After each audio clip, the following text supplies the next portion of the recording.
Welcome to the channel. So today we're going to talk about bourbon, whiskey, generally whiskey, not just bourbon. There is a difference, but before we get into that, you notice I'm wearing my cowboy hat today. So we are in the midst of the 128th annual Fort Worth Stock Show and Rodeo, and I thought I'd just pay homage to that. If you've never been to the Fort Worth Stock Show and Rodeo and you're here during mid-January through early February, I highly recommend going to the show.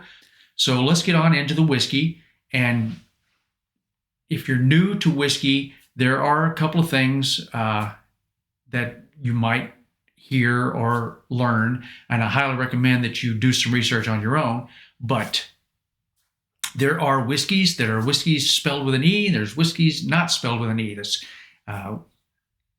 Scotch and there's bourbon, and there's differences in all of them. And I'm going to try to make it a little bit simple. It's going to be overly simplified for this video. So if it's bourbon, typically, not always, but typically, it is produced in Kentucky. Scotch. To be considered Scotch, it has to be produced and bottled in Scotland. If it's not produced and bottled in Scotland, it is not Scotch. But I just wanted to walk through some of my favorites. My favorite bourbons and whiskeys may not be your favorite bourbons and whiskeys. So all of our tastes are different. You have to decide by tasting it whether you like it or not. Just take it with a grain of salt when you watch all these channels about their favorites, what you have to have, what you don't have to have. It all depends on your taste. So like I said, if I like it, doesn't mean you're going to like it. Without any further ado, let's get into one of my favorites that I'd like to keep on hand. And if we're talking about a whiskey that can be, I like to drink mine straight. So either straight neat or straight with some ice, usually a ball of ice. But that's the way I like to drink mine. I don't like to mix mine. I like to drink whiskey for the flavor. I don't drink a lot. I just drink a little bit. I mean, I might not have a drink for a month. I'll also drink mine with cigar. That's usually when I'll have a drink, is when I'm smoking a cigar. So I'll smoke a cigar and have a whiskey at the same time. A whiskey that I don't mind sharing with somebody that wants to mix it. Like people have rum and Coke, might have whiskey and Coke or whatever. One of my favorite whiskeys is Maker's Mark. So Maker's Mark has a lower end whiskey that's around $30, $35, and if somebody's going to mix it with that, that's probably what I would give them. This is a cask strength, so this is a higher proof whiskey, and this is a Kentucky straight bourbon whiskey, so it was produced in Kentucky. Also, when you're looking at whiskey, you're going to notice that there's a ABV, or alcohol by volume. It's going to show you what it is. So this Maker's Mark cask strength is 55%, and so the proof is 110%. You take the ABV, double it, that gives you the proof. So it's 110 proof bourbon. I like it. I'm not going to tell you what the flavor profile is or anything like that. I haven't had it for a little while, but this is one that I like. I recommend this to anybody that wants to get it. It's a little bit hot. You can get, like I said, you can get a lower proof. So that's my pick for like a mixer. But this one, a cask strength, anytime you get a cask strength, it's a little bit stronger, and I typically probably wouldn't mix it with that. Like I said, if that's what you want, because the ones that I like usually run around the $60 to $80 mark, and I drink them for the flavor of the whiskey, so I don't want to dilute the flavor of the whiskey. But that is my number one pick for a lower end mixer type. A higher end, which I really, really like, and I'm personally a Scotch guy, but a friend of mine got me into bourbon, and likewise, I got him into drinking a little bit of Scotch. But he gave me my first drink of my next one, which is Booker's bourbon. Now, they come out with several bottle types every year. So, and once they're gone, they're gone. You can't get another one. So this one is called the Boston Batch, and the first one I had was the Blue Knight. But the Boston Batch is a 125.6% proof. So this is a really hot bourbon, and I like it. I tend to like mine a little bit hotter. This is probably the upper end of what I like. So, but it's got a good, for me. It has a good flavor profile, and I'll drink it slowly, and I might add just a rock to that one, just to mellow it out a little bit. But I really like the Booker's. Now my third pick, we're going to go with a Scotch. Like I said, Scotch is made in Scotland, produced and bottled in Scotland. I love Scotch. I'm not a big fan so far of the smoky Scotches. I hope to one day maybe develop a taste for them. But for now, I like the ones that don't have that much smoke to them. So one of my favorite Scotches is this Glenfiddich 14.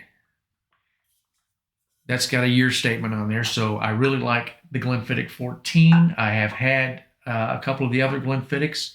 Had the 12. I don't like the 12 as much. What you got to realize is two things. Price and age are not equal to taste. Just because they're older or they're more expensive doesn't mean you're going to like them more. As a matter of fact, if you like the cheaper stuff, that's better for you because you can buy more of it, you can drink more of it. Always drink responsibly. But I like the Glenfiddich 14. It tastes really good to me. A lot of scotches do have somewhat, for me, they have a slight sulfur taste somewhere in there, which is fine. It's not overbearing and it's not terrible. But it does have that sulfur taste. But when I drink it, I like hints of vanilla, floral hints, and things like that.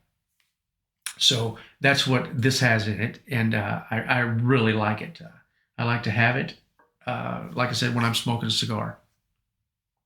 And one of my favorite scotches is, and I don't have a bottle of that. Put a picture of it on here. Is a Dalmore cigar malt. That is a fantastic bottle. I don't have it because it costs $160 a bottle. So I don't buy it very often. When I do, I drink it, and it might be a little while before I buy it again. But I do like the cigar malt. It's fantastic drink, and it goes, as the name would imply, it goes really well with a cigar. And the other thing I notice when I smoke a cigar, the stronger the bourbon or the whiskey, the stronger the cigar I like. So I might buy a specific cigar when I'm drinking a specific bourbon or whiskey. And now down to my fifth pick. And my fifth pick is the one that I like the most. So I'm saving the best for last. And it's not the most expensive. And it's not even the most expensive from the ones I have here on the table. But it is my favorite. And if I had to pick one that I wanted to drink, then this would be the one. And this is a Pikesville Rye. It's 110 proof also. And I just really enjoy the rye. I don't enjoy all the ryes. I've had the Russell's Rye and I've had the Rittenhouse Rye, and those are good. They are good ryes, but this rye is the one I love the most. But I always look for it when I go out. If I can buy another bottle, I will. If I can have one and have one on reserve, that's the best thing for something that's a little bit more difficult to buy. If I don't have any and there's two on the shelf, I'm taking two, because this is the one I like. I like this one more than the rest. Even though I'm a Scotch guy, I really like the rye. And I like the rye because it has a spicy flavor to it. I can't really explain it or describe it. You just have to taste it yourself and compare it. The best way to do is compare a couple of whiskeys together, and you can see the differences. So you get the ryes are usually a bit more spicy. So maybe cinnamons and nutmegs and stuff like that. I can't really discern what those spices are. I just know it has a spicier flavor. That's just the way I describe it, as a spicier flavor for me, and I really, really like it. It doesn't taste like Christmas, but it tastes really, really damn good. Now, Having said all that, the best way to try something, you don't want to spend a lot of money on something you don't know if you like it or not. So the best way to try any whiskey is sometimes you can go to the liquor stores and they'll have a tasting right there, and you can just get a small taste of it and see if you like it. But still, even then, a small taste to decide if you want to buy a $60 bottle may not be the best thing. So one of the best things to do is when you're out, spend $10 on a glass. I would rather spend $10 on a glass and find out whether I like it or not than spend $60 on a bottle and find out I don't like it. So just trying to be frugal here, and I'm trying not to, like I said, the $160 bottle of Dalmore Cigar Malt, that's really my higher end. I don't like to go any higher than that. I've tasted higher. I like some of the higher ones that I've tasted. It's, like I said, it's all flavor profile, what you like, what your taste buds are ready. My taste buds have changed. When I was younger, I hated Scotch. Now I really like it. It's one of my preferred drinks. So typically I'll have a Scotch over a bourbon, unless I'm having a Pikesville. But I won't drink the Pikesville all the time because I don't want to run out of it. But another way to try something is if you have something you like and you have friends that drink and they have something that they like that they bought, perhaps do a little tasting together where they can taste what you've got, you can taste what they've got, and then you can decide whether you like it. So it's all, like I said, it's all a matter of taste. And don't let all the people online bullshit with you all the crap. Just, it's not good if you don't like it. Somebody can tell you it's good all day long. If they can say they love it, but it is not good if you don't like it. And that's perfectly fine. You decide what you like and what you don't like, and let them like what they like and what they don't like. People will tell you how to drink it, how not to drink, how to do this. It's all, I take that all with a grain of salt. Like I said in my cigar video, I'll tell you some things, or they'll tell you some things, and hopefully they're doing it in a way that they're trying to give you the best experience. But it's just how you like it. If you like water in yours, put some water in it. As a matter of fact, when you're drinking some of these things, if you put a touch of water and a couple of drops of water in there, or add an ice ball, I wouldn't add cubes, I would just add an ice ball because it melts slower and it slowly opens up the flavor of the alcohol. So that's what water does. It will bring forward some notes that were hidden in the beginning. So I would always taste it I would taste it straight first, neat, nothing in it, just the bourbon or the whiskey, and taste that, and then add just a drop or two of water and let it breathe for a second, and then see if that opens up some more flavor notes for you.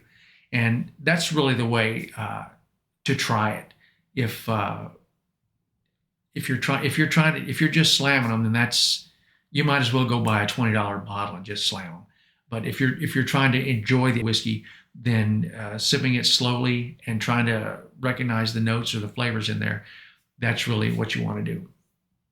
I'm not going to go into any detail on how you need to taste and everything else. You'll find out enough of that stuff from all these other people online.